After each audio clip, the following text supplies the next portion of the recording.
નમસ્કાર, અમારી news channel news for Kathiawad ને લાઈક કરો, શેર કરો અને સબસ્ક્રાઇબ કરો.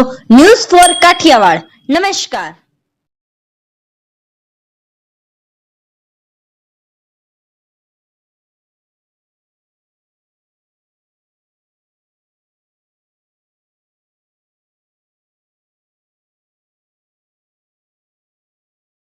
જૂનાગઢ મહાનગરપાલિકાની ચૂંટણીમાં બીજેપીના રાજકીય દાવપેચ સામે કોંગ્રેસે ધરણા કરી વિરોધ વ્યક્ત કર્યો.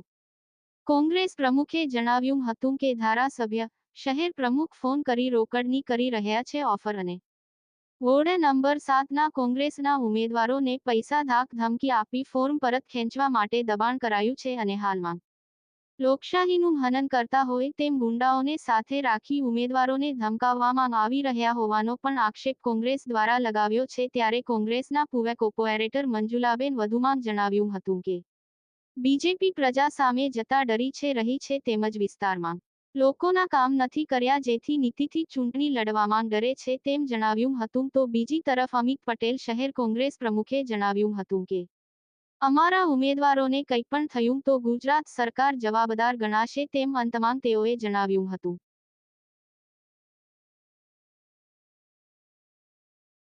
વોર્ડ નંબર 4 ના ઉમેદવાર કે આ ભાજપ વાળા તો હવે હદ કરી છે, ક્યારેય આવું નથી થયું અને આ લોકો બીક ભરી ગયા છે. એટલે આ બેબી છે ઉમેદવારોને હક નથી લેવા દેતા, ધાક ધમકીઓ આપી અને પૈસા 30,000 ની ઓફરો આપેલી છે.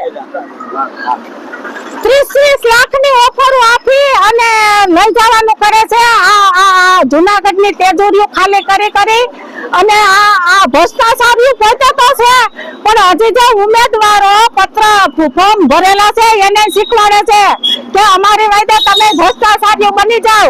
આ તો કઈ જાતની સરકાર. અમિત પટેલ, કાર્યકારી અધ્યક્ષ. આજે છેલ્લા 2 દિવસથી અમારા ઉમેદવારોને ધાક ધમકી અને લોકશાહીની હત્યા કરવાનું કામ ભારતીય જનતા પાર્ટીએ કર્યું છે.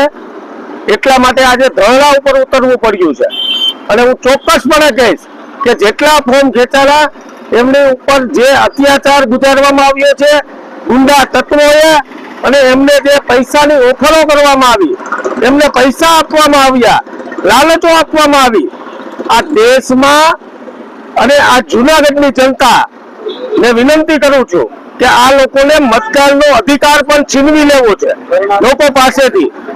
જે નૈતિકતાના ધોરણે ઇલેક્શન થવું જોઈએ એ થવા નથી દેવું. ત્યારે ચોક્કસપણે મારું માનવું છે કે સંવિધાન ખતરામાં છે, લોકશાહી ખતરામાં છે. અમારા સન્માનનીય રાહુલ ગાંધીજી જ્યારે સંવિધાન બચાવવા માટે પૂરા દેશમાં નીકળ્યા છે ત્યારે જૂનાગઢમાં બિનહરીફ કરાવવાનું અને લોકોનો મતનો અધિકાર છીનવવાનું કામ એ ભારતીય જનતા પાર્ટીના મગરમચ્છોએ કર્યું છે.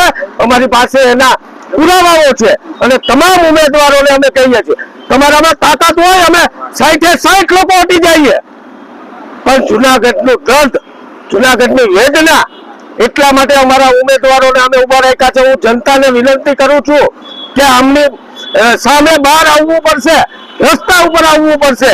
એટલા માટે આજે ધરણા ઉપર ઉતરી ગયો છું. હું ચોક્કસપણે કહું છું કે અમારા તમામ ઉમેદવારોને પોલીસ તંત્ર પ્રોટેક્શન પૂરું પાડે અને એક પણ ઉમેદવારને કાંઈ પણ થયું તો એની તમામ જવાબદારી એ ગુજરાત સરકાર અને કેન્દ્ર સરકારની છે. જી નમસ્કાર, હું રાજુભાઈ બોરખતરિયા, પ્રદેશ સંગઠન મંત્રી, આમ આદમી પાર્ટી. જૂનાગઢ મહાનગરપાલિકાની ચૂંટણીની તમામ પ્રક્રિયાઓ પૂર્ણ થઈ છે.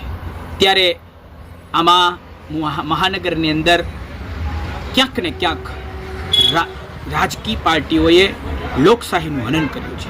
ભાજપે દબાવી, દડાવી, ધમકાવી અને ઉમેદવારોના ફોર્મ ખેંચવાનું જે કાવા દાવા કર્યા છે એમાં આમ આદમી પાર્ટીના ઉમેદવારોને ધમકાવી, બીવડાવી, લાલચો આપી અને એને ફોર્મ ખેંચવા માટે મજબૂર કર્યા છે. ત્યારે એ થોડે અંશે એના કાવા દાવામાં સક્સેસ થયા છે, પણ સક્સેસ એટલા માટે કે એને ઉમેદવારોને ધમકાવ્યા, ડરાવ્યા અને એના પક્ષે લઈ અને ફોર્મ ખેંચાવ્યા છે.